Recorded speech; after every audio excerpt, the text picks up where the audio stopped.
Bonjour, merci à tous d'être aussi nombreux aujourd'hui sur la place. C'est une très belle rencontre qui s'annonce. On aura un petit peu moins d'une heure avec François Landais, qui est arrivé de Paris ce matin, qui va partir assez vite parce qu'il travaille déjà sur les paroles et sur l'anglais et les paroles la semaine prochaine. Donc voilà. Il a démarré dans la presse économique. C'est un littéraire avec un philosophe de formation. Qui s'est très vite installé dans le domaine de l'économie. Il a été patron des rédactions, il a eu des postes importants à l'expansion, à la tribune. Il est connu en RTL, vous connaissez parce que c'est un des journalistes préférés des Français, notamment en matière d'économie, avec l'Angléco, une émission qui marche très fort, avec des paroles son actualité, c'est le 15 septembre, où il sera parmi les journalistes interviewant Nicolas Sarkozy et qui lancera le début de la campagne, avant les primaires des Républicains. Je vous demande d'accueillir la présidente François Landais.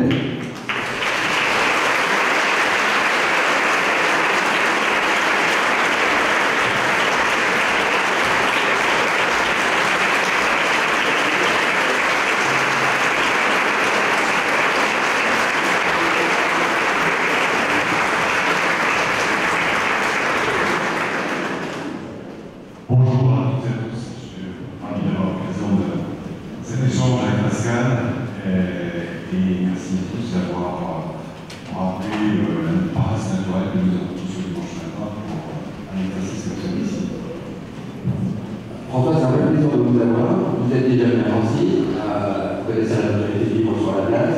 Vous avez été très belle actu pour cette rentrée, notamment un ouvrage que moi je n'ai pas pu lire dans sa version définitive. Je travaillé sur des épreuves non corrigées, comme on dit dans ce métier. Et là, qui est tout frais sorti la semaine dernière, je pense que c'est le week-end dernier, avec un titre au canon, comme on dit dans l'édition, Tant pis nous en paierons.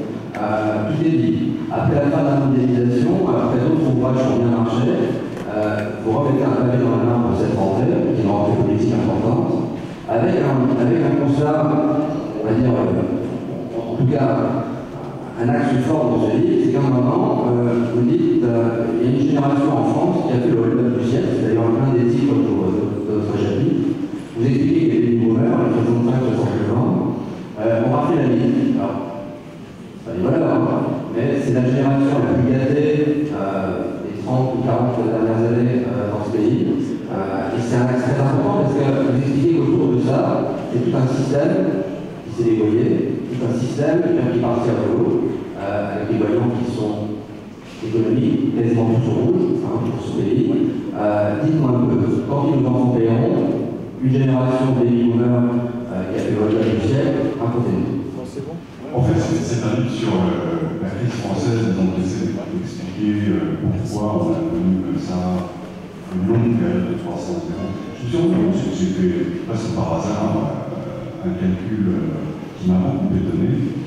C'est que, vous savez, en économie, l'indicateur, à mon avis, l'un des plus importants pour témoigner de la vitalité d'un pays, c'est ce qu'on appelle le nombre d'emplois marchands. C'est les emplois du secteur privé qui sont créés par le Parlement. Ils n'ont pas que les autres ne soient pas importants, c'est essentiel d'avoir des fonctionnaires.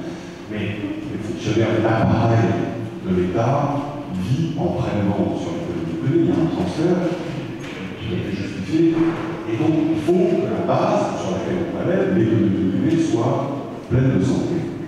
Et on a aujourd'hui à peu près 700 millions d'emplois privés, d'emplois marchands en France. J'ai remonté la série historique, c'est toujours intéressant, hein, les leçons d'histoire sont toujours extrêmement précieuses. Et je me suis rendu compte que 16 millions, c'est exactement le même nombre d'emplois marchands qu'en 2001. C'est-à-dire qu'en 15 ans, nous n'avions pas créé un emploi.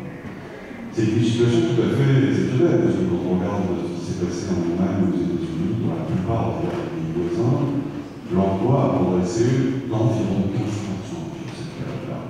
Et puis quand on regarde les 15 ans d'avant, c'est-à-dire de la fin des années 80 jusqu'à 2001, la France avait créé plus d'un million d'emplois. Donc il s'est passé quelque chose qui a bloqué notre machine. Et alors, tout aussi intéressant, sur cette période 2001-2015, pas d'emploi marchand créé, mais la population augmente de 5 millions de personnes. On passe de 61 à 66 millions de Français. Qu'est-ce qu'on a fait de ces Français?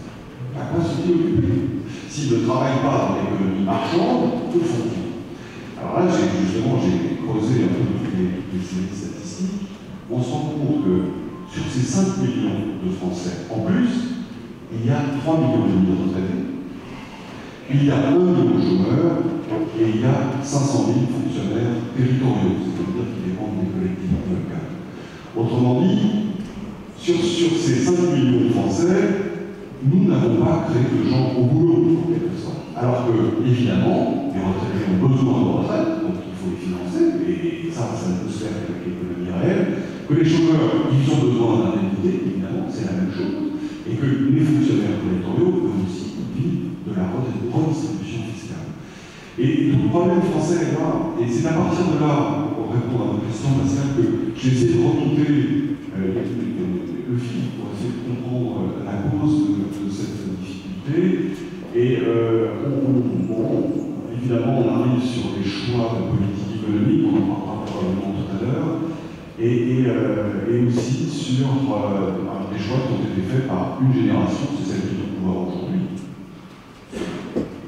La mienne, de ce point de vue-là, je me mets les dents, il ne s'agit pas de relever un pouvoir accusateur. Je suis de cette génération des baby boomers, même si je suis un baby boomer tardif.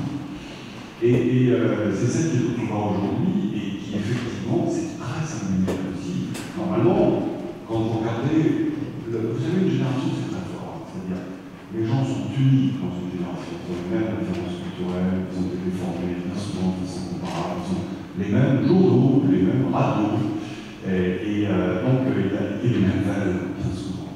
Et cette génération qui est au pouvoir aujourd'hui, qui est au seuil d'en sortir, parce qu'elle arrive quand même à un âge, au moins pour les plus âgés, qui lui font prendre la route de la retraite, mais elle a eu une chance extraordinaire, parce qu'à chaque étape de sa vie, elle a vu les portes s'ouvrir. Quand elle est entrée, l'exemple type, c'est ceux qui sont nés à la fin des années 40 et au début des années 50.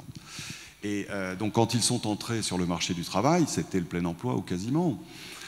Ils se sont installés, ils ont fait des enfants, ils ont fondé des foyers, ils ont acheté leur maison, souvent à crédit, parce que comme tous les jeunes ménages, il a fallu pour eux s'endetter. C'était une période de forte inflation. Ils ont bénéficié du bon réglage macroéconomique qui leur a permis de rembourser leurs dettes en monnaie de singe. Hein. C'est-à-dire que compte tenu du fait que leurs revenus progressaient grâce à l'inflation, très rapidement, moi je me souviens que mon père me racontait ça quand il a acheté la maison dans laquelle il vit toujours, c'est que c'était dur les premières années, et puis au bout de 5 ans, c'était moins dur. Au bout de 10 ans, on ne se rendait même plus compte du prix du crédit, puisque les revenus avaient augmenté grâce à ce qu'on appelait l'échelle mobile des salaires. Et donc ils se sont constitués un capital comme cela, et petit à petit, quand ils sont arrivés à la cinquantaine d'années, les conditions économiques se sont inversées, c'est-à-dire que l'inflation s'est arrêtée, ça a été l'objet d'un choix, hein, de façon à préserver la valeur du capital. Donc ils ont acheté, ils ont acquis leur capital grâce à l'inflation, et ils l'ont conservé grâce à la disparition de l'inflation. Hein, donc là encore, une bonne conjonction. Et puis aujourd'hui, ils arrivent à la retraite. Alors ça va peut-être faire sursauter certains d'entre vous, parce que même si une génération est relativement unitaire, il y a toujours des cas qui sont évidemment très différents. Il y a des retraités en situation très difficile aujourd'hui, il ne s'agit pas de les oublier. Mais le bon nombre d'entre eux prennent leur retraite à un moment où le système de retraite est au plus haut, hein, en termes de redistribution. On distribue à peu près 14% du PIB en France, c'est l'un des chiffres les plus élevés, et ça va descendre mécaniquement, compte tenu du vieillissement de la population et du fait qu'on ne pourra plus assumer ces niveaux de retraite. Donc jeunes, ils sont dans les meilleures conditions, jeunes adultes toujours, adultes mûrs, ils le sont tout autant, et retraités, bien sûr, ils le sont encore, et ils profitent aussi, et c'est quoi de plus normal, de l'extraordinaire amélioration des systèmes de santé qui leur permet de rester vraiment en bonne forme, au moins pour bon nombre d'entre eux. Ce qui fait d'ailleurs qu'aujourd'hui, à 65 ans, on est dans une forme qui correspond à peu près à celle de 45 il y a 50 ans. Hein. Donc on a encore une fois, c'est évidemment une très bonne chose. Tant mieux pour la santé. Hein. Absolument. Ouais. Non, je ne m'en plaindrai pas. Mais donc, et finalement, les choix qu'elle a fait, cette génération, au seuil, enfin au moment où elle est arrivée au pouvoir, c'était des choix qui l'avantageaient plus elle et qui se sont faits au détriment de la jeune génération, qui elle cumule très rapidement. Je conclus sur cette question, des difficultés à entrer sur le marché du travail, un monde sans inflation qui lui fait payer son argent beaucoup plus cher, un immobilier dont la valeur a explosé, ce qui le rend complètement inaccessible, une perspective de retraite qui est quasiment équivalente à zéro, hein, parce qu'ils vont payer notre retraite, mais la leur, disons, il faut en réalité qu'ils payent deux retraites, la leur et la nôtre. La nôtre, ils vont la payer avec les systèmes de redistribution, la leur, ils la paieront en épargnant, hein, et on va retrouver... Ce qui fait qu'on se trouve dans une situation, pour la première fois dans l'histoire, c'est assez étonnant. Le taux de pauvreté, disons, le plus fort dans les différentes générations françaises, il est chez les jeunes, chez les 18-24 ans. Alors que le taux de pauvreté le plus faible, c'est justement les 60-69 ans. C'est eux qui, aujourd'hui, en France, ont les conditions de vie les plus faciles. Encore une fois, il ne s'agit que de moyenne. Hein, je reçois souvent du courrier, quand je dis des choses comme ça, de gens qui me disent « Mais vous savez, moi j'ai commencé à travailler à 14 ans, et les 35 heures, je vais vous dire, on les faisait en 2 jours, et j'avais pas le chauffage. » C'est vrai, hein, c'est vrai aussi que c'est une génération qui a bien profité, mais c'est aussi une génération qui a bien travaillé. Hein. Donc il ne s'agit pas de l'oublier. Alors vous êtes assez dur avec le système, je veux dire, en matière de génération et de report, je veux dire, de la charge, mais vous avez des mots assez durs, même si dans votre ouvrage il y a des perspectives, hein, on en parlera tout à l'heure, hein, mais vous parlez carrément de déclassement des jeunes. Vous dites qu'un jeune Français, c'est texto dans votre livre, un jeune Français porte toute sa vie les stigmates d'une entrée difficile dans la vie active, et vous citez Louis Chauvel, hein, que vous convoquez dans Le Destin des générations, qui est paru en 2014, qui, Chauvel, vous reprenez cette idée de déclassement systémique. C'est assez fort, ça. Ça veut dire que c'est pas lié à la personnalité des jeunes, c'est pas lié à leur envie de travailler, c'est lié à un système qui ne les laisse pas entrer sur le marché du travail? Oui, si vous voulez, moi j'ai vécu, probablement nombre d'entre vous aussi, Pascal, on a vécu avec l'idée que les choses ne pouvaient que s'améliorer pour les générations à venir. Parce que pour nous, elles se sont sensiblement améliorées par rapport aux générations d'avant. Et cette idée-là, elle continue même encore aujourd'hui dans notre génération. La réalité n'est pas celle-là. C'est-à-dire qu'en réalité, on a déjà passé le point d'inflexion, hein, pour justement tout un tas de raisons de politique économique.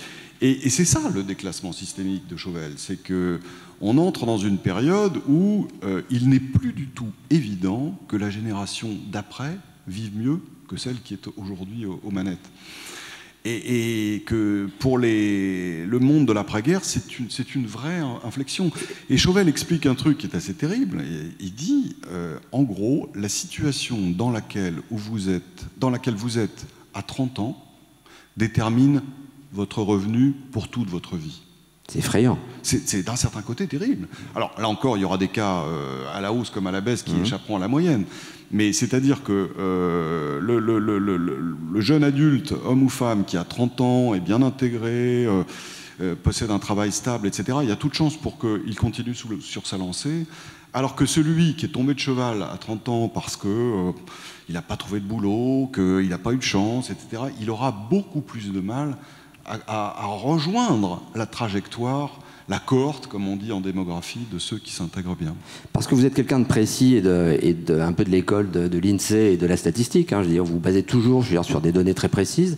Il y a des chiffres qui sont assez effrayants dans votre livre. En 2009, 1100 chômeurs de plus par jour. En 2012, encore 800 chômeurs de plus par jour. On en est où aujourd'hui et on va où comme ça? Écoutez, non, c'est vrai qu'on a vécu une période, si vous voulez, on ne s'en rend pas compte parce qu'on est plongé dans l'actualité, mais cette période de laquelle on sort, enfin, je ne pense pas qu'on en sorte, on y reviendra peut-être parce qu'à mon avis, il y a une autre secousse qui nous attend, au plan économique mondial, là, c'est pas français, mais disons, cette crise, on en parlera à nos petits-enfants. Et ils nous demanderont, alors grand-père, comment c'était la crise de 2009, hein? C'est-à-dire que c'est une crise sur l'échelle des crises mondiales depuis 1480, on est dans un événement qui s'est produit 6 ou 7 fois. Et vous dites d'ailleurs, la France est en stagnation comme dans les années 30. Exactement. C'est ça ? Il y a beaucoup de similitudes. Et donc, les séquelles sur l'emploi ont été extrêmement importantes. Bon, alors 2009, c'était vraiment la période la plus dure, et puis ça s'est un peu amélioré en 2010-2011. Ça a rechuté en 2012-2013 avec la crise de la zone euro. Aujourd'hui, je dirais qu'on est dans une espèce de petite remontée. On a créé 120 000 emplois sur l'année révolue, mais comme il y a à peu près 150 000 arrivés sur le marché du travail, on est à un niveau qui permet une stabilisation, une légère inflexion du chômage. Mais on n'est pas du tout dans une reprise qui permettrait un redémarrage de l'emploi vigoureux comme celui dont nous aurions besoin. Vous êtes pessimiste avec une petite fenêtre de tir, une petite fenêtre de lumière, toute petite? Oui, je pense que si vous voulez, on est tant en croissance qu'en emploi dans une longue période de stagnation qui s'explique à la fois par nos choix politiques et aussi par la façon dont fonctionne l'union monétaire. Alors j'explique ça dans le bouquin, je pense que c'est une idée qui, à mon avis, explique beaucoup de nos difficultés. Depuis la Première Guerre mondiale jusqu'à la fin des années 80, la France, vous savez, en économie, il n'y a pas de solution parfaite. Il n'y a que des rapports de force et des compromis. C'est-à-dire qu'il y a des groupes, des générations ou des classes sociales qui s'opposent, et puis on arrive à trouver un moyen terme. Mais il n'y a pas de solution idéale. Et une solution idéale, elle ne l'est que pour un moment, et puis 5 ans après, elle ne l'est peut-être plus. Je ne crois pas du tout à l'idée qu'il y ait des règles intangibles en économie. L'économie, c'est une matière très meuble, hein, c'est la vie des sociétés. Donc les besoins des sociétés changent par moment. Donc, de la fin de la Première Guerre mondiale jusqu'à la fin des années 80, on a systématiquement, quand il y avait un problème, dévalué, toujours. La première fois, c'était bien après la Première Guerre mondiale, la dévaluation qui a entériné le coût, la saignée qu'avait exercée la Première Guerre mondiale sur notre pays. C'est juin 28, c'est Poincaré d'ailleurs. Et Poincaré dévalue le franc de 79%. Hein. C'est pour ça qu'on l'appelle le franc de 4 sous d'ailleurs. Hein. Il y avait 20 sous dans un franc, puisqu'un sou c'était 5 centimes, et tout d'un coup, eh bien, on enlève les 3/4, donc on enlève 16 sous dans un franc, la valeur de ces sous, il n'en reste que 4. Et à partir de là, bon, après, il y a le Front populaire, donc on consent des avantages sociaux très importants. Pour corriger, on dévalue. On dévalue en 1936, on dévalue en 1937. La Deuxième Guerre mondiale arrive, on dévalue considérablement. Noël 1945, vous savez, la dévaluation, c'est toujours les jours de fête ou les dimanches, parce que c'est les moments où on ne peut pas retirer son argent de la banque. Et donc, à Noël 1945, on dévalue de 60%. Et puis après, on dévalue incessamment. De Gaulle dévalue 3, 4, 5 fois après 68, avant 68. Et puis ensuite, Pompidou le fait aussi. Pour la période de Giscard, ça sera la période de flottement du franc. Il n'y a plus de dévaluation au sens propre, mais il y a une dévaluation permanente. Mitterrand dévaluera encore dans les années 82-83 pour, là encore, atténuer le choc de compétitivité qu'avaient représenté les mesures à la suite de son élection. En réalité, le compromis français du XXe siècle, c'est on fait payer le rentier, l'épargnant. C'est-à-dire au bénéfice de la classe productive, hein, c'est-à-dire des jeunes. Donc on considère qu'il vaut mieux escroquer le rentier, l'épargnant, au profit des classes qui arrivent sur le marché du travail et qui justement s'endettent. D'où l'inflation. Vous savez, l'inflation, c'est le curseur principal qui permet de répartir la richesse entre les générations. Quand il y a une forte inflation, mécaniquement, ça pèse sur les détenteurs de patrimoine, et les détenteurs de patrimoine, globalement, c'est les plus de 50 ans, statistiquement. Hein. Et à l'inverse, quand il n'y a pas d'inflation, ça profite aux plus de 50 ans. Donc, pendant un siècle, on marche avec l'inflation, et puis arrive l'union monétaire, qui interdit la dévaluation. Et on dit, ouais, super, voilà, on va construire le franc fort. On croit que ça marche même, hein, parce qu'au moment où on choisit ça, c'est la chute du mur de Berlin, c'est la réunification allemande. L'Allemagne s'effondre à cause du choc de compétitivité qu'occasionne la réunification. Et nous, on regarde ça, on voit qu'on est en excédent commercial avec l'Allemagne, on s'imagine que c'est grâce au franc fort et à nos propres efforts. 20 ans plus tard, évidemment, la réalité apparaît tout autre. l'Allemagne avait subi l'équivalent d'une guerre en termes économiques, hein, avec 150 milliards de marks de transfert pour les nouveaux Länder chaque année. Donc la comparaison France-Allemagne a été beaucoup biaisée par cela. Alors on entre quand même dans les difficultés parce que justement on ne peut plus dévaluer et du coup on trouve un subterfuge, la dette. On baisse le coût du travail, c'est-à-dire on fait l'équivalent d'une dévaluation, mais comme on ne peut pas le financer, on le finance par la dette, c'est-à-dire qu'on emprunte. Et on fait ça pendant 15 ans. Et c'est toutes les années 2000, et notamment le quinquennat Chirac-Jospin, entre 1997 et 2002, le deuxième quinquennat Chirac également, tout ça, c'est l'âge d'or de la dette. Nous n'avons plus de dévaluation, mais on a trouvé la parade, on s'endette. Et puis arrive la crise, 2007, qui interdit l'accès à la dette. À partir de 2007, nous n'avons plus le choix. Nous ne pouvons plus aller ni vers la dévaluation, union monétaire, ni vers la dette, crise financière. Et donc là, on est coincé, et on en revient à la politique, parce que là, les leviers sont dans les mains, je veux dire, des gouvernants. Et vous dites en politique, les 2 derniers quinquennats, alors vous n'allez pas vous fâcher ni avec la droite ni avec la gauche, vous les renvoyez, vous les renvoyez dos à dos, et vous dites les 2 derniers quinquennats ont achevé de décourager les Français. En parlant du mandat Sarkozy et du mandat Hollande, vous dites 2 mandats jumeaux, ni l'un ni l'autre ne sont normaux, la page 22 de votre livre. Alors dans votre bouche, normaux, ça veut dire ce que ça veut dire, vous allez nous en parler. Et vous expliquez que lutter contre le chômage de masse avec tout ça, c'est comme partir en vacances à Tchernobyl, parce que François Langlais a aussi le sens des formules. Lutter contre le chômage de masse avec l'essentiel de ces 2 mandats, c'est comme partir en vacances à Tchernobyl avec de la crème solaire. Alors, la formule au milieu de ce monceau de chiffres qui abattent, hein, la formule est assez percutante, mais elle dit bien ce qu'elle veut dire. On est, depuis 2 mandats de quinquennat, exactement au même point, avec des options politiques différentes. C'est effrayant. Ce qui frappe, si vous voulez, quand on regarde ces 2 quinquennats, bon, ils sont quasiment achevés tous les 2, enfin le deuxième est en voie de l'être, mais c'est l'incroyable similitude des politiques qui ont été mises en œuvre. Pourtant, ils sont très différents. Enfin, bon, je veux dire, il y en a un qui bouge tout le temps, il y en a un autre qui bouge beaucoup moins. C'est vrai, les tempéraments sont sans doute différents. Vous les connaissez bien, vous les croisez.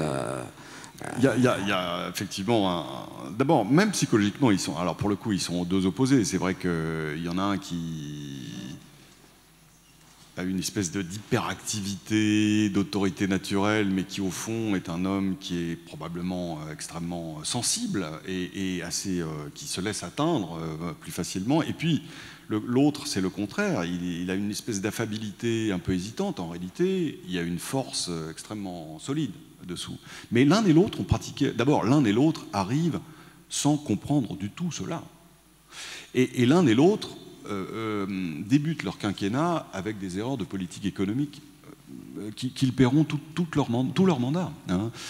Sarkozy arrive avec la fameuse loi TEPA, le bouclier fiscal, etc. Et Hollande avec une avoinée fiscale comme on n'en a pas connu depuis la guerre. Et donc l'un et l'autre ne voient pas que... Hollande, je me souviens très bien d'une conversation avec lui au 14 juillet 2012. Il venait d'être élu, donc... Et je me revois discuter avec lui après l'intervention qu'il avait faite, comme tous les ans, et il avait vraiment, pour lui, le schéma qu'il avait dans la tête, c'était ça va repartir parce que ça a été mal. Autrement dit, il y a un effet de balancier mécanique qui fait que, exactement comme en 97... C'est l'idée des cycles. Alors, c'est une idée fausse, ça. Il faut la renvoyer. Non, je pense qu'elle est juste, si vous voulez, en temps normal. Mais à partir du moment où vous êtes dans un régime d'union monétaire et que vous avez fait tout un tas de bêtises les années qui précèdent, ces bêtises, le coût apparaît. Et il apparaît avec quelques années de retard, et notamment la détérioration de la compétitivité. Pendant le début des années 2000, on n'a pas du tout fait attention à ces questions de compétitivité, justement parce que l'Allemagne était sur le flanc, et nous, on s'en sortait mieux, donc on a beaucoup augmenté le coût du travail, on a considérablement augmenté aussi les régulations sur le marché du travail, on a complexifié la machine économique, et on a profité d'une croissance nourrie par l'endettement mondial. Hein. Et au lieu de, si vous voulez, préparer l'avenir, on a plutôt mangé tout ce qu'il y avait dans l'armoire. Et quand la bise fut venue, comme dit l'autre, elle est arrivée en 2007-2008, Certains imaginaient que mécaniquement ça allait repartir par le seul fait que ça avait été mal. La réalité n'était pas celle-là. Et on pensait que le voisin allemand, je veux dire, s'était endormi simplement parce qu'il absorbait, je veux dire, sa réunification, c'est ça? Tout à fait. Souvenez-vous, la presse à l'époque dit « l'Allemagne est l'homme malade de l'Europe ». Et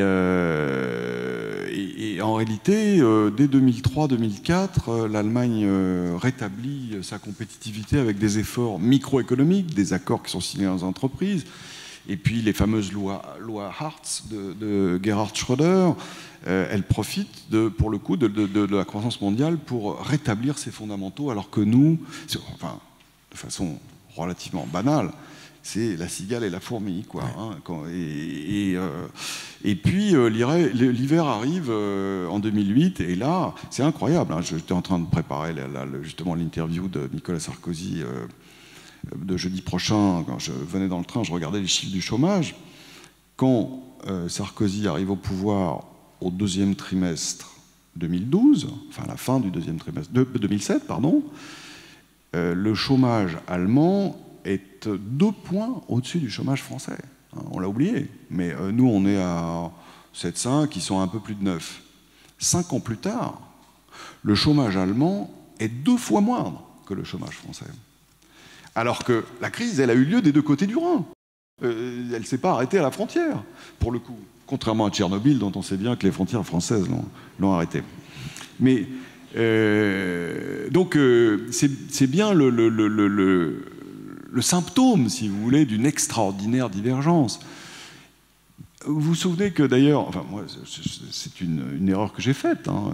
Il y a, je sais pas, une quinzaine ou une vingtaine d'années, on imaginait que l'union monétaire allait produire de la convergence. C'est-à-dire que petit à petit, les différentes économies de la zone allaient se ressembler pour ne plus faire qu'une. Et on imaginait, en gros, qu'on allait tous devenir un peu l'Allemagne, quoi. Hein.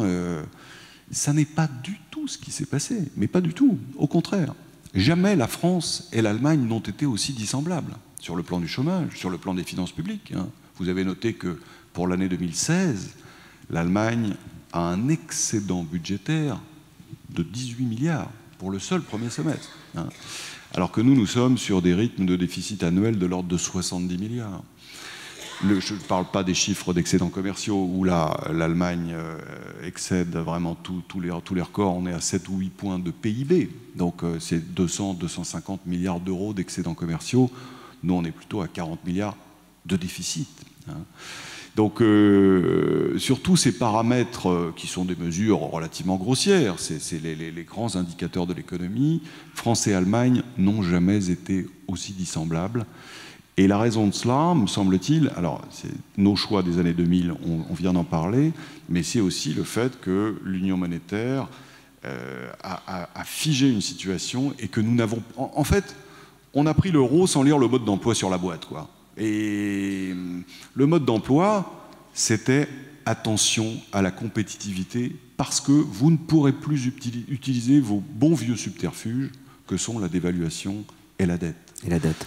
Alors, la dette, François, justement, l'Europe a voulu la guérir par en tout cas, a voulu guérir un excès de dette par un surcroît de dette. Ça semble hallucinant, quoi. Et vous dites, en parlant de la Grèce, parce qu'il y a le couple franco-allemand qui est en panne, mais en parlant de la Grèce, l'euro est la monnaie des vieux, faite par les vieux pour les vieux.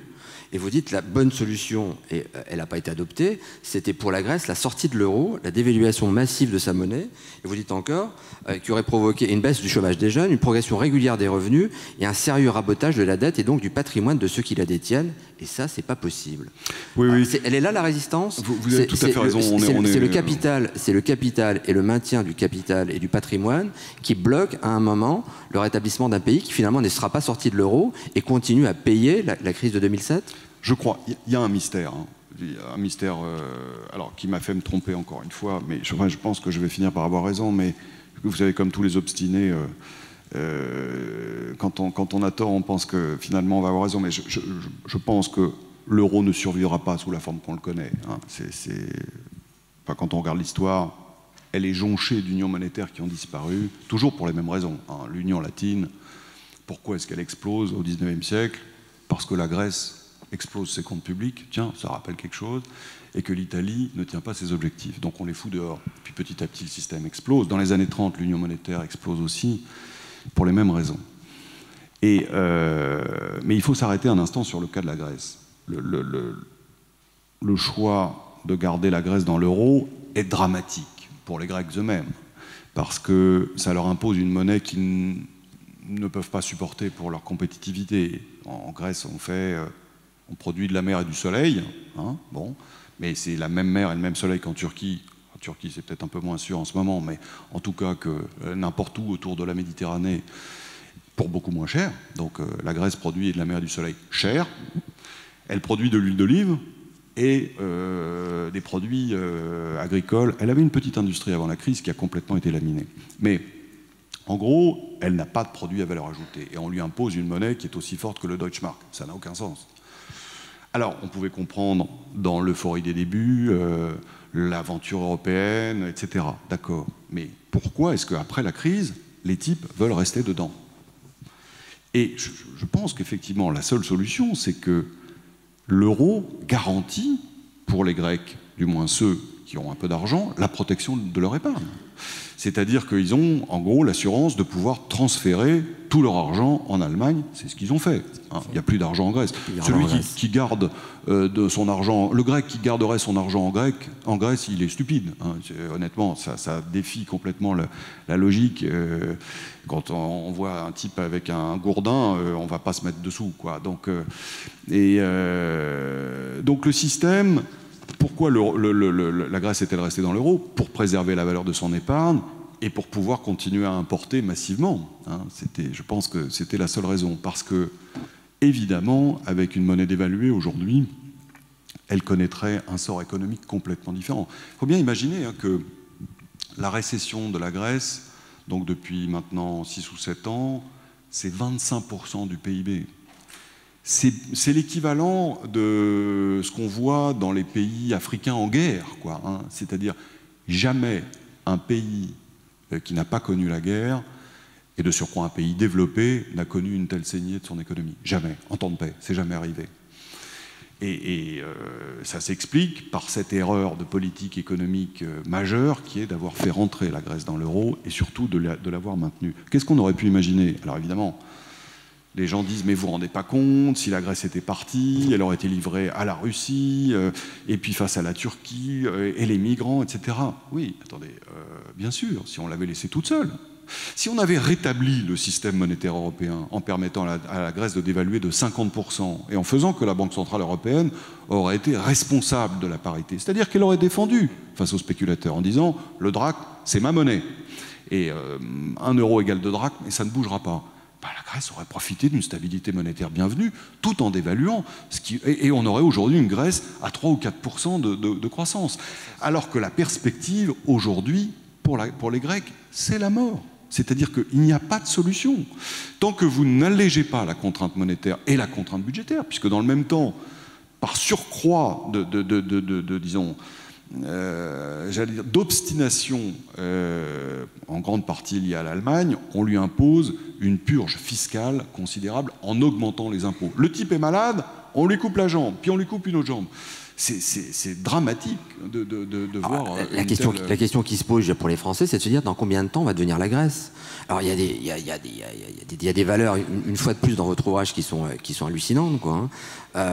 Vous parlez notamment dans les espoirs, hein, dans les petites fenêtres qui s'ouvrent, vous parlez de montée en gamme de l'économie. En tout cas, pour vous, c'est une des solutions pour sortir du marasme dans lequel on est.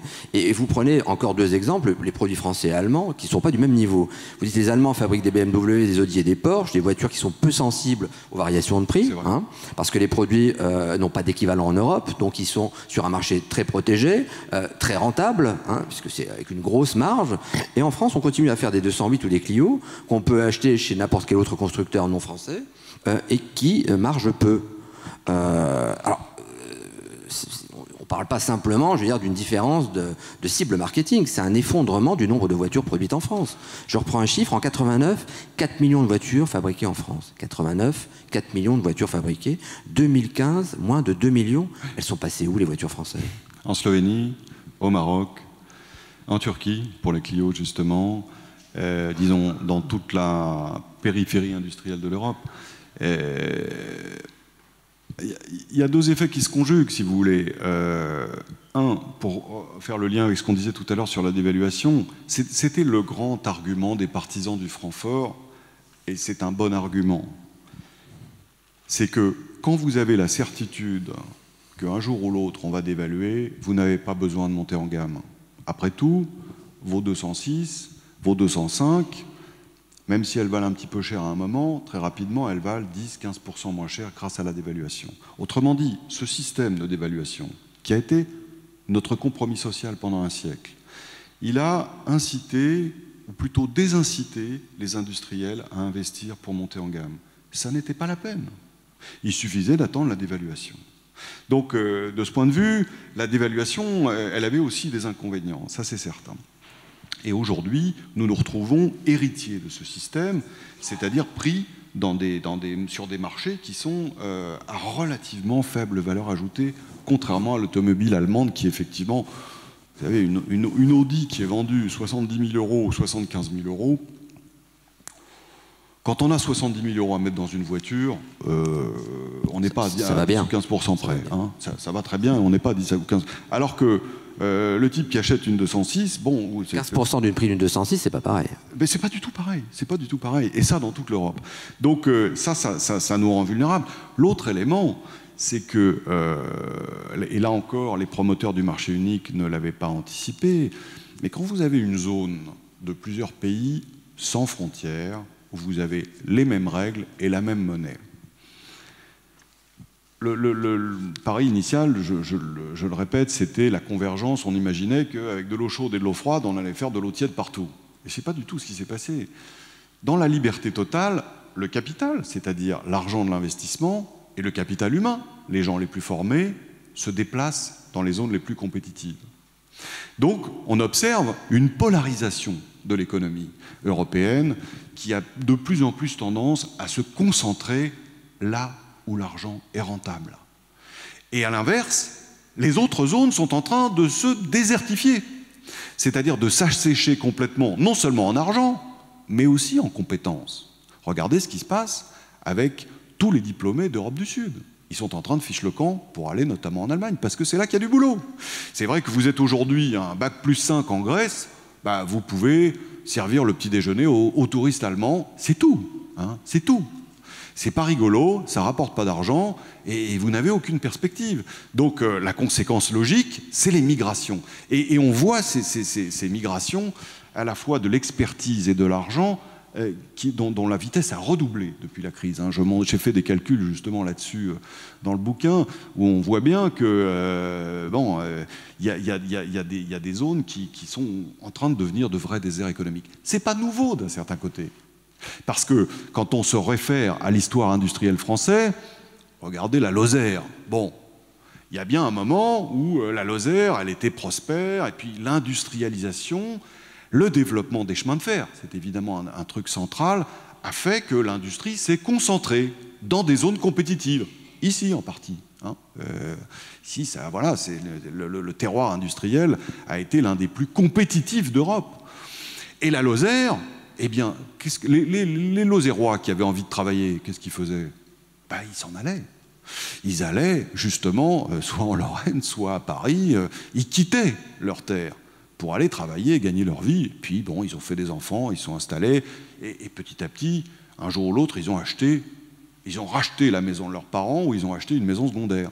Bon, la Lozère est devenue une terre où on venait prendre sa retraite et ses vacances. Très bien. C'est pas pour ça que la Lozère est morte. Mais qu'est-ce qui s'est passé parallèlement? On avait un État qui maintenait le bureau de poste ouvert, qui entretenait les routes, qui maintenait des commerces, etc. Il y avait des services publics. Et donc, on a maintenu dans nos zones désertifiées, quand même, une vie de façon à ce qu'il n'y ait pas de trou dans la communauté nationale. Il ne se passe pas du tout cela au niveau de l'euro, bien sûr, parce qu'il n'y a pas de puissance centrale capable de redistribuer et surtout de veiller à ce que les zones ne se désertifient pas. La France est en risque de subir cela. La seule solution pour y échapper, vous l'évoquiez, c'est la montée en gamme, c'est-à-dire d'apprendre à faire des BM plutôt que des 206. C'est un mouvement long, c'est l'affaire d'une génération. Hein, et ça supposerait que les différents gouvernements qui se succèdent soient animés par le même objectif, tous. Et ça supposerait un extraordinaire effort de formation. Parce que aujourd'hui, ce dont nous souffrons beaucoup, c'est quelques centaines de milliers de personnes qui, chaque année, ne sont pas formées ou pas bien formées, sans compter celles qui sont formées et qui arrivent dans des impasses. Hein. C'est-à-dire aujourd'hui, pour les jeunes, ils rentrent en fac, si on leur dit, on prend toujours cet exemple, mais c'est les filières sportives. C'est très sympa, la filière sportive, sauf que si on en forme 3 fois plus qu'il y a de boulot, ça ne va pas. Hein, parce qu'on forme des gens qui, un jour ou l'autre, même s'ils sont en France, serviront le petit déjeuner à des touristes japonais. Alors qu'ils auront fait 4 années d'études. Et 4 années d'études, quand vous repartez au bas de l'échelle et que vous avez un travail à valeur ajoutée faible, même si, je veux dire, ça a sa noblesse de servir, hein, c'est pas ce que je veux dire, mais c'est que vous n'êtes pas préparé pour ça, vous fabriquez de la frustration, et en même temps, pour la collectivité, quel gâchis extraordinaire! On a payé 4 ans d'études, nous tous, et le type qui les a fait s'est acharné pendant 4 ans pour avoir ses examens, et finalement, il n'y a pas de débouché. C'est dramatique. Donc, on a un gigantesque problème de formation, à la fois pour les non-qualifiés, qui, comme leur nom l'indique, n'ont pas été formés, et pour une grande partie des qualifiés qui sont mal aiguillés. Le problème, c'est que l'impuissance économique, c'est pas seulement, je veux dire, le marché de l'automobile français. Alstom, racheté par General Electric, oui, qui ferme son usine de Belfort, c'était la semaine dernière, 400 ou 500 emplois délocalisés en Alsace. Alcatel, qui a disparu, je veux dire, avalé par Nokia, qui lui-même, je veux dire, a sans doute été déjà repris, a déjà connu des difficultés. Peugeot remis à flot avec des capitaux chinois. La déconfiture d'Areva, qui était le leader mondial du nucléaire, avec Flamanville, avec l'EPR, dont on ne sait pas combien ça va coûter, à qui on va le vendre. EDF, premier électricien mondial, qui est quasi à genoux. Tous les valeurs sont rouges en France, c'est comme ça? Pas tous, mais c'est vrai que la liste que vous citez est impressionnante et que tout ça s'est passé dans les 2 ou 3 dernières années. C'est la facture de 10 ans d'erreur, au fond. Pas systématique, mais... On paye toujours après, quoi. Hein. Bien sûr. Il faut le temps, si vous voulez, que ça percole, parce que chaque acteur essaie de résister, de lutter, et c'est normal, et heureusement, et puis il y a un moment où ça n'est plus possible. Et quand vous avez à la fois, vous avez la conjonction d'erreurs de politique économique, plutôt d'une certaine inconscience, qui est la nôtre, et puis la conjonction d'une crise comme il en arrive 1 ou 2 par siècle, 3 ans plus tard, vous avez ça. Alors, ne dramatisons pas, il y a encore de très belles entreprises en France, mais si elles sont belles, c'est triste à dire, c'est parce qu'elles ont pris pied à l'étranger, hein, et qu'elles ont été plantées les drapeaux. Alors c'est les Carrefour, c'est les Accor, c'est le luxe français. Le luxe, encore que ça soit plus difficile maintenant. C'est moins facile. C'est plus tout à fait ce que ça a été. L'automobile, quand même. Alors pour le coup, PSA c'est l'histoire d'une belle renaissance. Oui. Hein, et espérons que ça n'est que le début. Renault s'en sort plutôt mieux. Donc on a quand même des actifs. Le problème, alors là on raisonne sur les grandes entreprises, c'est évidemment l'étage d'en dessous, c'est les fantassins de l'industrie et de l'économie, les PME, qui sont ceux qui créent les emplois. Hein, les grands groupes en suppriment régulièrement. Les PME, elles sont dans une situation de détresse, ça va mieux. Alors là pour le coup, il faut dire, je le dis quand même dans le livre, que oui, le pacte de compétitivité les a aidés beaucoup et que c'est une mesure qui a été efficace. Malheureusement, elle a été tardive. Elle arrive trop tard, c'est ça? Elle arrive tard. Alors, c'est jamais trop tard, mais c'est tard. Et en attendant, si vous voulez, c'est comme dans un commissariat, le suspect prend 3 coups d'annuaire sur la tête, et puis après, on vient lui donner un verre d'eau. Bon, il dit... Ça fait beaucoup, hein? Oui, c'est ça, il y a quand même eu 3 coups d'annuaire. Donc, les entreprises, elles sont un peu dans cet état-là, si vous voulez. Elles ont pris les 3 coups d'annuaire au début 2012, là, enfin, au début du quinquennat, avec la hausse des impôts et puis des réglementations, etc. Je noircis un peu, en réalité, la fin du quinquennat de Nicolas Sarkozy était aussi difficile pour les entreprises. Hein. Il y a aussi des mesures qu'elles ont vécu mal. Donc en réalité, c'est plus que quelques années. Aujourd'hui, ça va mieux, mais elles sont quand même prudentes. Elles disent, oh là là, si on sort un doigt, est-ce qu'on va pas se le faire couper, quoi, hein, Alors, en plus, c'est un chapitre de votre livre, on parle d'exil fiscal intérieur, hein, oui. Et là, on découvre des trucs hallucinants. 3 700 Français aux revenus fiscaux supérieurs à 100 000 € ont quitté la France en 2013. Oui. 2013, c'était pas vieux, hein. Non, 40% de plus qu'en 2012. C'est vrai. Ils sont partis où? Alors, c'est comme les Clio, ça. Ils sont partis où, les Français, je veux dire, à forts revenus fiscaux? Dans tous les paradis fiscaux? Non, ils sont pour beaucoup, il y en a une grande partie au Royaume-Uni. Sans compter les 700 imposés sur la fortune, parmi les plus gros patrimoines du pays. Hein, ça, c'est en plus. Aussi la même année. Ça, c'est en plus. Parti la même année. Ils ont pris tous quoi, le TGV de chez Alstom, ils ont pris l'avion privé. Ils sont partis où, ces gens? Je pense que beaucoup ont pris le tunnel sous la Manche, oui, effectivement. Et pour des raisons pas seulement fiscales, mais et encore, si vous voulez, bon là, on dit, on est dans des ordres de quelques milliers. Mais vous avez aussi, d'abord, ceux qui partent et qu'on ne voit pas, qu'on ne mesure pas, c'est les jeunes. Hein, alors, d'un certain côté, c'est très bien qu'ils aillent se frotter à l'étranger et puis qu'ils prennent un peu la mesure du vaste monde. Finalement, le pays va peut-être changer aussi comme ça, c'est-à-dire avec des gens qui auront voyagé, etc., et qui reviendront. Donc, mais en attendant, c'est quand même un drain pour l'économie française. Et puis, il y a ce qu'on appelle l'exil fiscal intérieur, c'est-à-dire l'économie au noir. Les gens ne partent pas physiquement, mais en réalité, ils passent sous le radar, parce qu'ils considèrent que c'est pas possible d'embaucher, qu'il y a trop de réglementation, qu'il y a trop d'impôts. Donc, vous avez l'exil qui se voit et l'exil qui ne se voit pas. Et l'exil qui ne se voit pas, en termes macroéconomiques, il est probablement au moins aussi important. Alors, on en revient à Sarko-Hollande, même combat. Vous dites, au total, on ne peut pas dénier à ces deux présidents une certaine forme de cohérence, fut-elle désastreuse pour le pays. Ils ont subventionné le travail peu qualifié, surtaxé les revenus du travail surqualifiés. En conséquence, la France exporte ses talents, c'est riche, mais ce n'est pas forcément une bonne affaire, ça. Non. Non. C'est d'autant que, pour le coup, comme on n'a pas vraiment de politique de l'immigration construite, en réalité, on exporte des riches et on importe bien souvent des gens non qualifiés ou pas assez qualifiés, ou en tout cas pas qualifiés pour pouvoir s'intégrer facilement sur le marché du travail français.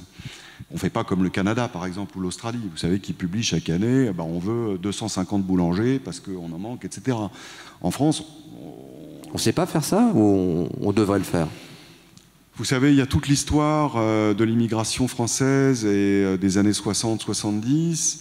Il y a notre passé colonial, tout ça. Chaque pays a son histoire d'un certain côté, hein, mais qui nous a empêchés d'avoir une approche, je dirais, pragmatique de ces questions d'immigration, aussi pour de très bonnes raisons, hein, mais de fait, ça fait qu'il y a un décalage entre les qualifications de notre immigration et les besoins de notre marché du travail. Une bonne grosse partie de votre ouvrage, qui est très frais, hein, concerne le populisme. Oui. Alors, vous n'êtes pas un ultralibéral, vous n'êtes pas non plus, je veux dire, quelqu'un qui flirte avec les extrêmes en politique, mais vous avez une vision du populisme qui est intéressante, hein, qui consiste à dire que c'est évidemment la mauvaise, la porte de sortie la plus facile et la plus idiote, et pourtant c'est l'année 2017. Est-ce que 2017 sera l'année, je veux dire, du populisme en France? Et est-ce que le populisme français, je veux dire, qui n'est pas le seul, a des caractéristiques particulières par rapport, je veux dire, à une autre forme de populisme? Je pense à l'Allemagne, je pense à la Grèce avec les mouvements d'extrême droite allemands. Est-ce que la tentation du populisme va être celle qui va sauver l'économie? C'est un mirage, ça. C'est un sujet... alors, d'abord, il faut juste observer que cette vague populiste, elle est désormais mondiale. Mondiale. Il y a encore quelques années, on pouvait se dire, bah ouais, il n'y a que la France, puis après on s'est dit, bah ouais, il n'y a que l'Europe. En réalité, elle est partout. Aux Philippines, où on a élu un hurluberlu, hein, au Royaume-Uni, où le Brexit a quand même été soutenu par un certain nombre de candidats populistes. Notamment sur l'immigration. Hein, notamment avec les questions de l'immigration. Aux États-Unis, pays qui était quand même relativement peu sujet aux populistes, avec l'extravagant Monsieur Trump. Nous, on a Trumpette depuis déjà un petit moment, hein. On a de l'autre côté aussi des gens qui, quelquefois, ont une attitude très populiste. On a entendu Jean-Luc Mélenchon dire il y a peu de temps, les travailleurs détachés viennent voler le pain des Français. Dans la bouche de quelqu'un de gauche, ça vous a choqué, ça?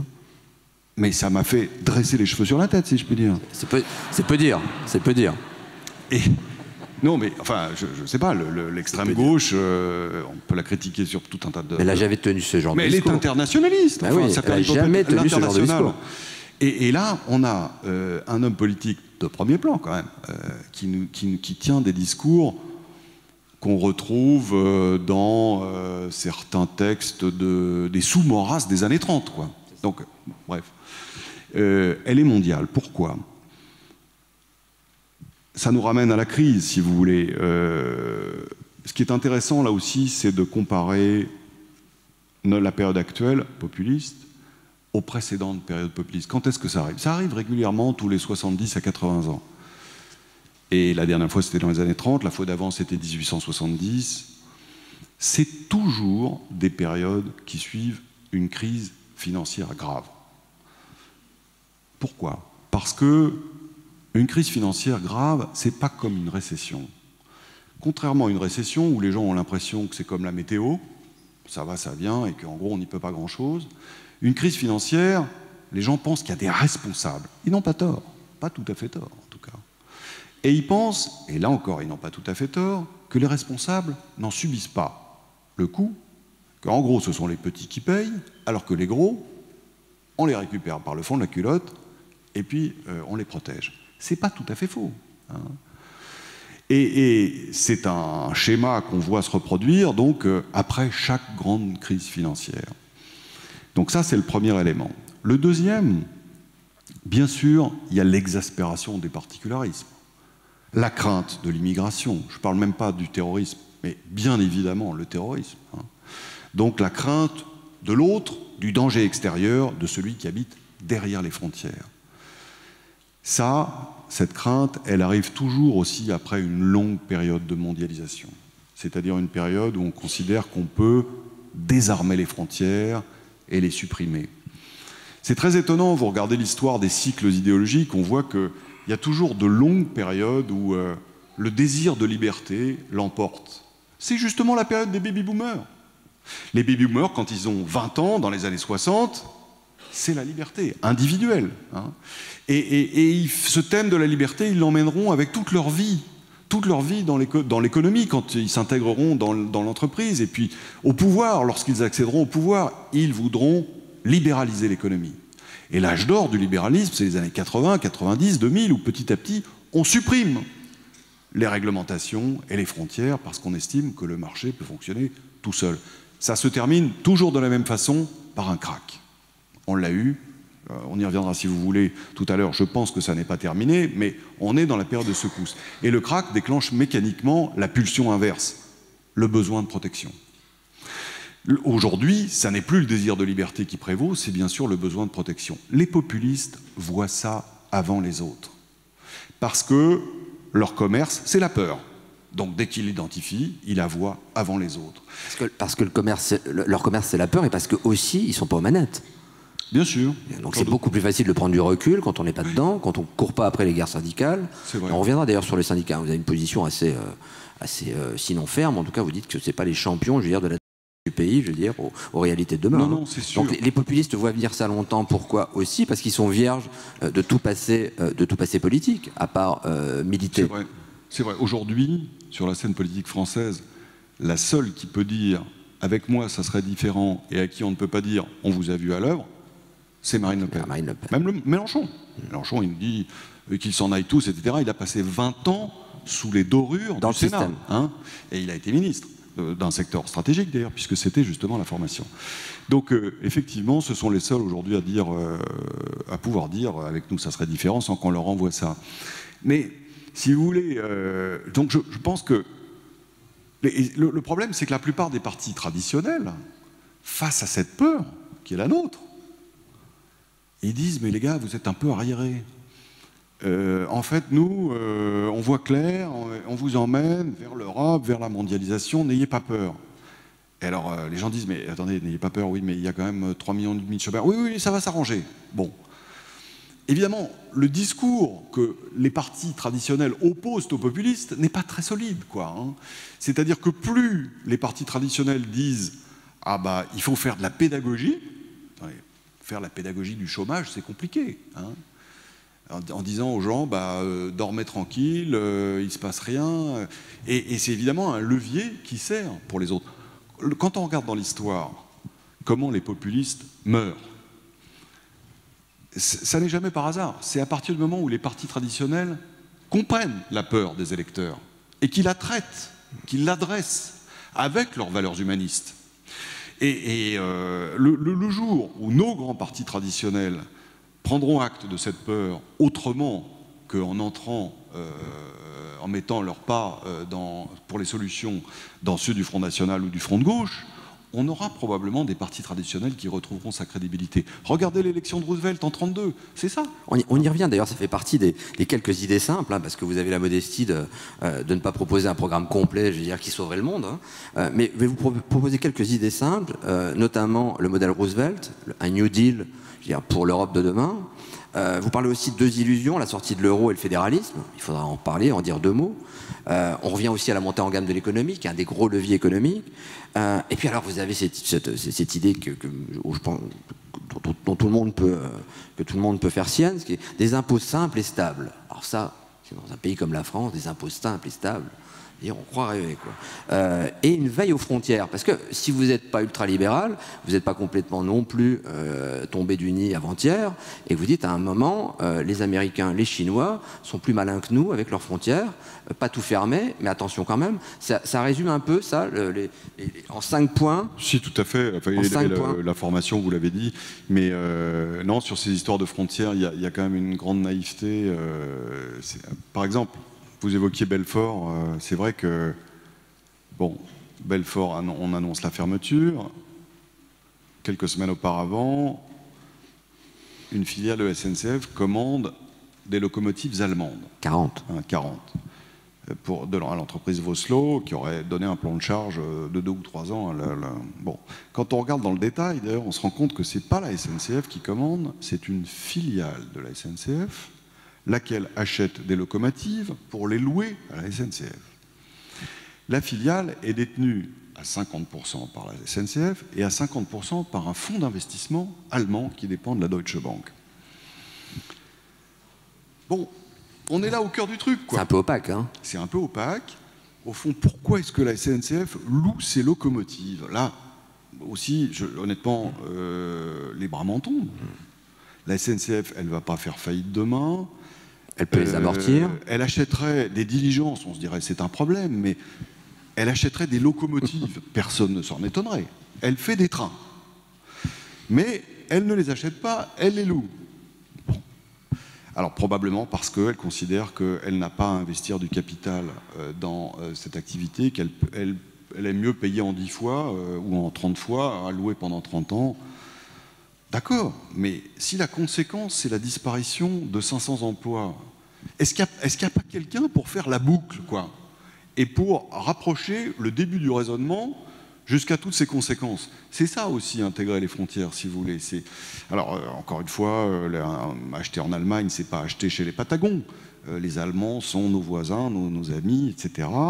Les partenaires commerciaux solvables. Oui, c'est sûr. Mais en même temps, vous voyez que la dispersion est considérable, quoi, et que un peu d'attention à ces questions-là ne nuirait probablement pas. On a été quand même d'une naïveté extrême. Je ne parle pas, par charité, du système des travailleurs détachés, où là on marche sur la tête quand même. C'est-à-dire qu'on a une entreprise de construction d'un côté de la rue. Le gars paye ses gus au moins au SMIC, il y a les heures sup, il y a les 35 heures, il y a... Bon, très bien, c'est les règles françaises, elles sont appliquées. Et puis, en face, il y a une boîte aux lettres, laquelle boîte aux lettres traite avec une boîte aux lettres en Roumanie, laquelle boîte aux lettres roumaine embauche des types payés vraiment 3 balles, qui vont être logés ici dans des conditions infamantes, et qui exercent une concurrence tout à fait déloyale. C'est-à-dire qu'ils font la même activité, ils n'ont pas les mêmes règles. Alors, j'ai eu une polémique d'ailleurs avec Gaspard Koenig là-dessus, qui me dit « Mais vous êtes rétrograde, moi je reviens des Carpates, les Carpates romaines. Je peux vous dire qu'ils sont très contents. » Et ils sont contents, oui. Le problème, c'est que l'entreprise de construction du coin de la rue, elle n'est pas contente. Il faut l'écouter aussi, qu'on écoute les Carpates, pourquoi pas, mais qu'on écoute aussi le petit patron, ou dans l'agriculture, où c'est pareil, hein, vous avez aussi des distorsions de concurrence absolument considérables. Par ailleurs, l'immigration, très bien, mais les vagues d'immigration précédentes, les Espagnols, les Portugais, ils étaient payés le même prix que nous. C'est comme ça qu'ils sont intégrés, les types. Et voilà, petit à petit, ils sont venus avec leur femme ou leur mari, ou ils ont rencontré une Française ou un Français, ils se sont installés, ils étaient payés le même prix, ils avaient les mêmes droits qu'un Français. Et ben c'est comme ça qu'on fait de l'intégration. C'est pas en confinant les types dans des baraquements pour les réexpédier ensuite, 6 mois plus tard, avec leur petit pécule pour pouvoir s'acheter une petite maison en Transylvanie. Petite maison en Transylvanie. On marche sur la tête, quoi. Au début des années 2000, vous dites, puisqu'on n'avait plus de souplesse avec la dette, puisqu'on ne pouvait plus faire comme avant, il fallait au moins avoir le levier du dialogue social dans l'entreprise. Et vous prenez l'exemple des pays du Nord ou des pays où on est avancé sur ce type de... et là, vous avez une petite charge contre les syndicats, hein, à mon avis, ils vont pas vous louper un jour, hein, en disant les centrales syndicales obtuses, radicalisées, alors dans le bon sens, hein, radicalisées, toujours plus syndicales, dont l'énergie est concentrée sur les avantages du secteur public, et un patronat qui s'associe lui aussi à la défense exclusive de ses intérêts. Oui. Quoi. Alors, on a un patronat qui s'occupe que de ses intérêts, des syndicales qui ne s'occupent que du secteur public. Alors, tous les emplois au milieu, ils sont perdus, il n'y a personne pour s'en occuper, c'est ça? Non, là, il y a un vrai problème de responsabilité des partenaires sociaux, je crois. Pour ça, vous dites les syndicats, je les critique, le patronat aussi, honnêtement. Et notamment, dans la dernière période, là... sur l'accord de l'UNEDIC, je considère que le patronat n'a vraiment pas fait son boulot. Il était d'ailleurs assez divisé. Et les centrales syndicales, il ne faut pas oublier que sur le terrain, il y a souvent des syndicats qui mouillent la chemise et qui travaillent vraiment pour l'avenir de leur boîte. J'étais vendredi et jeudi là, chez Michelin, à Clermont et à Roanne. À Roanne, l'usine était quasi moribonde. Il y a un type de Sud qui s'est vraiment investi dans la définition d'un accord social. Ils ont sauvé la boîte, quoi. Donc il y a quand même des éléments positifs là-dedans. Le problème, c'est les appareils qui sont dans des postures idéologiques, bien souvent politiques, pour des raisons qu'on comprend évidemment. Et si vous voulez, le truc central, c'est que à partir du moment où on a fait du fixe avec la monnaie, le franc ne bouge plus, enfin il n'existe plus donc. Il faut faire du souple ailleurs, sinon les entreprises meurent. Si vous faites du fixe avec du fixe, c'est le chômage, c'est ce qui se passe. Si on rigidifie tout, ça veut dire que le moindre risque pris par une entreprise représente une contrepartie négative potentielle beaucoup trop importante. Et que même le type qui a 10 employés, il ne va pas embaucher le 11e parce qu'il va se dire « Oh là là, si ça me tombe dessus, si ça se retourne, machin, je suis mort ». Si vous faites... bon, alors, on peut choisir de faire du fixe avec la monnaie en disant « Voilà, c'est la monnaie qu'on... » Mais à ce moment-là, la conséquence directe, c'est que il faut que vous donniez un peu de l'air à l'économie, et ça ne peut se faire qu'avec une flexibilité sociale encadrée, et avec des contreparties. C'est pour ça que la loi El Khomri, à mon avis, est insuffisante. Je pense qu'il y a des tas de choses bien dedans, mais il n'y a pas de vraie contrepartie pour les salariés. Alors, en plus, on a un code du travail qui est issu, je veux dire, d'une France de la production. Or, c'est un peu terminé, ça, non? Oui. Est-ce qu'il faut aussi réformer tout ça? Est-ce qu'il faut réformer le code du travail, qui est encore indexé sur un mode de production du 19e siècle? Est-ce qu'il faut aujourd'hui s'adapter, faire un code du travail qui soit plus ouvert à la création d'entreprises chez les jeunes, où l'emploi ne soit pas seulement, je veux dire, l'emploi salarié? Est-ce que c'est une des pistes auxquelles vous réfléchissez? Je pense qu'on a le choix entre deux solutions. La première, c'est au fond, c'est la pire, parce que pour un patron, vous êtes dans une situation où c'est compliqué d'embaucher, c'est compliqué de licencier, et surtout, vous ne savez jamais ce que ça va pouvoir vous coûter. Donc, l'esprit le plus rationnel dans une situation comme ça, c'est de dire « je préfère laisser passer une commande » ou travailler, ou encourager mes salariés à travailler au noir pour la faire, ça arrive, hein, notamment dans certains secteurs comme le bâtiment. D'ailleurs, les gars sont contents parce que ça leur fait un peu d'argent. Petit complément de revenu. Hein. Et souvent, pour le patron, c'est une façon... Et parfois même avec du matériel de l'entreprise. Absolument. Et souvent, pour le patron, c'est une façon d'éviter de les augmenter. Hein. Et puis, ça achète la paix sociale. Absolument. Et en termes de fonctionnement de la collectivité, c'est dramatique. Parce qu'on charge méchamment le chef d'entreprise de ce point de vue-là. Et du coup, le chef d'entreprise refacture le risque à ses salariés, c'est-à-dire qu'il n'embauche pas. Donc, qui paye, c'est le chômeur, qui reste chez lui.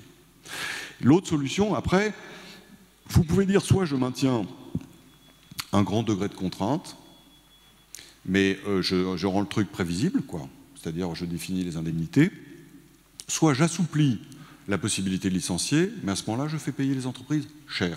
Là aussi, c'est pareil, elles savent ce qu'elles payent. Et l'autre jour, d'ailleurs, c'était justement ça l'objet de l'accord patronal dont je parlais. Il y a un très bon système qui est de rendre les cotisations chômage proportionnelles au nombre de licenciements. Vous ne licenciez pas, vous payez moins. Vous licenciez beaucoup, vous payez plus. Mais vous savez combien? Vous savez combien ça vous coûte. Vous pouvez provisionner. À partir du moment où on connaît le montant du risque, il y a déjà une grande partie de la difficulté qui est levée. Une dernière petite question, et on va clore le débat parce que ça a passé très vite. Est-ce que vous êtes pour le prélèvement de l'impôt à la source? Non, pas du tout. Pas du tout. Vous n'êtes pas le seul. Hein. Moi, j'aime bien faire mon chèque. Je me rends compte de ce que je paye. Ça me rend conscient de mon rôle de citoyen. Je pense que c'est très important. 2 tiers des Français qui ne payent pas d'impôts, c'est choquant. Il faut pas oublier qu'il y a la CSG quand même, hein, et que la CSG, tout le monde la paye, c'est aussi un impôt sur le revenu. Et de ce point de vue-là, on a un impôt sur le revenu à 2 étages avec une sorte de flat tax, la CSG, et puis un impôt proportionnel dessus. Sur le fond, c'est pas si bête, si ça arrêtait de changer. Si vous voulez, c'est ce que je dis dans le bouquin aussi, dans les impôts, il y a 3 choses. Il y a le taux, c'est embêtant quand on paye beaucoup. Mais en même temps, voilà, ceux qui ont les moyens doivent payer beaucoup. C'est notre pacte social français, c'est pas anormal. Mais après, vous avez la complexité et l'instabilité. Si au moins on supprimait ces 2 choses-là... On aurait bien avancé. Mais oui, regardez la Suède. Ils ont des impôts élevés, c'est un pays extraordinaire. Très imposé. Très imposé. Mais là où nous, on a fait 15% de croissance depuis 2001, ils ont fait 45% de croissance.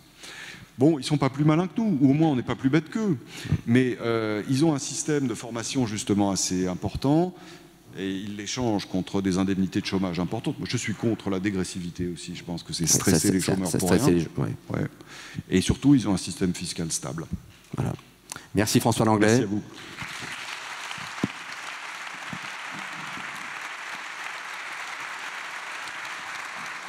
Merci à vous. Merci à vous.